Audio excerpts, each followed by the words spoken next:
Hello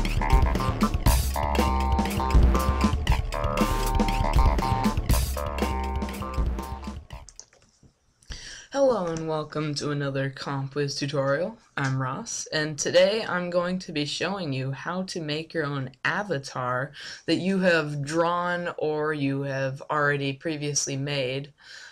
This tutorial will probably be better if you have drawn it because we will be editing so it works better. So it's hard-edged.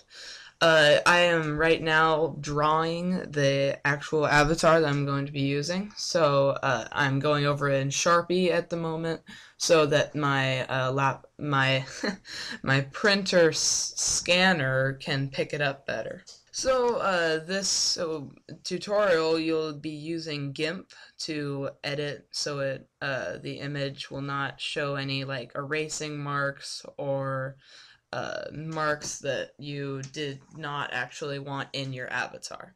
So I am just opening the scan that I have just scanned on my scanner. It will be opening in GIMP, and it should look something like this. It is upside down, and I will not realize that until later in the tutorial. So yeah. Right now I am making the contrast all the way up and putting the brightness at 30. I'm making the brightness because black is the last thing to have the brightness, so the other colors like grays will be taken out. Now I am going back into the contrast and contrasting again. This just makes it so that the black is more pronounced. It's not like different midtones of gray. So now I am going in and selecting all.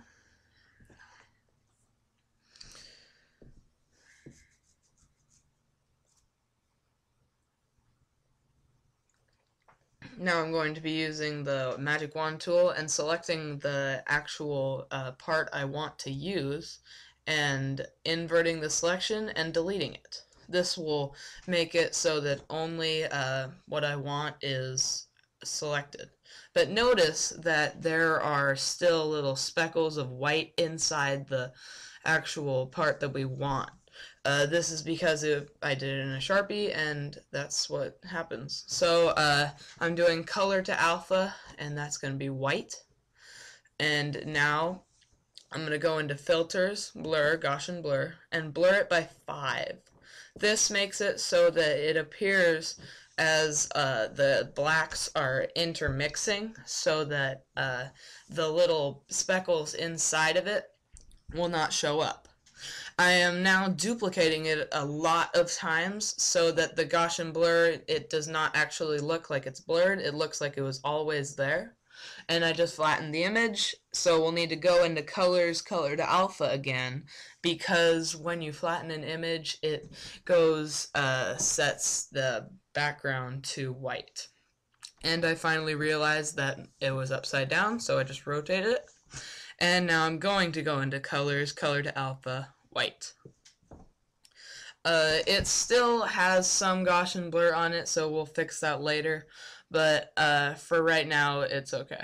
We're going to shrink the selection by 3 and press invert and then delete it.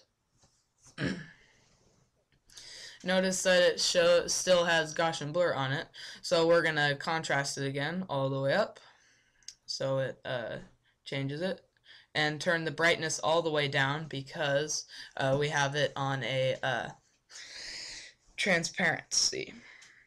Notice that it's full black, it's not any grays inside there, so it, when you click black on it, it looks the same. Now that you've cleaned that up a bit, we are going to colorize our selection.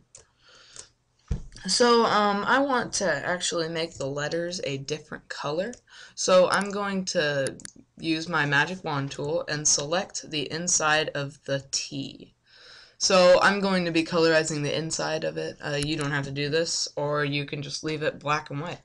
So I'm going to make the selection grow by about 2 pixels.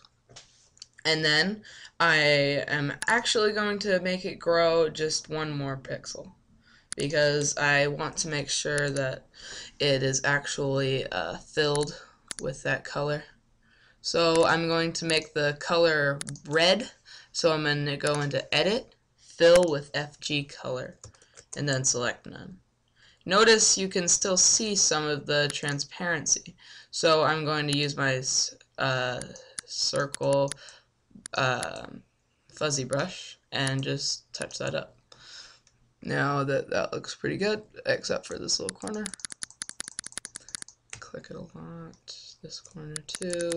It doesn't work as well in the corners because of that Gaussian blur. It kind of messed it up, but whatever. So now I'm going to change colors into a green, and I'm going to fill the W.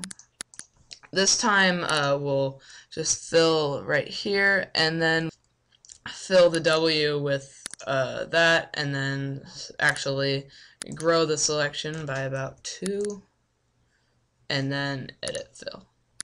There we go. Then select None. I'm going to go touch up the corners. And there we go. Touch up the corner.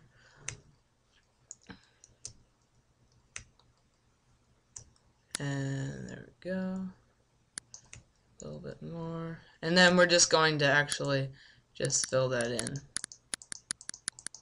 Looks fine. There we go. Now we're going to do the C. So we're going to use our magic wand tool and that one, and then select, grow, 2, and then we're going to change our color to blue. This is pretty much just how to make mine, but you can always change the colors on this. It does not matter what you're going to be doing. It's just a technique on how to do this.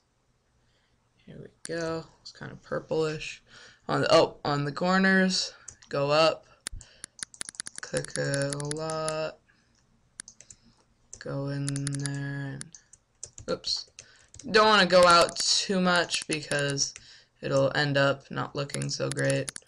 So just keep clicking. Okay. Any last, right there. And, on the green, I forgot to do this. Go into that corner. And then I'm just going to look through my thing and see, forgot a lot of corners. That's great. Okay. And that looks pretty good. Now you'll, the colors don't look very good right there, so I'm going to go into colors, brightness and contrast, and turn the contrast all the way up. It looks kind of cartoony now, which I was trying to get the feel of that. But as always, I forgot this corner again. So I'll just go into this and keep clicking that. But then I'll have to do my brightness contrast again. And there we go. You don't need to undo when you do brightness contrast again. So all you have to do is just go over it. Notice it's a different color. Colors, brightness contrast, all the way up, and it looks exactly the same. So that's a good tool to use. I'm just gonna keep messing with this and keep finishing these corners, which I didn't do. So that's how to make my avatar that I'm going to be using. But usually you don't have a transparent background, so I'm going to make a background in the back, maybe probably I'll make it a gradient in the back with blue to black. No,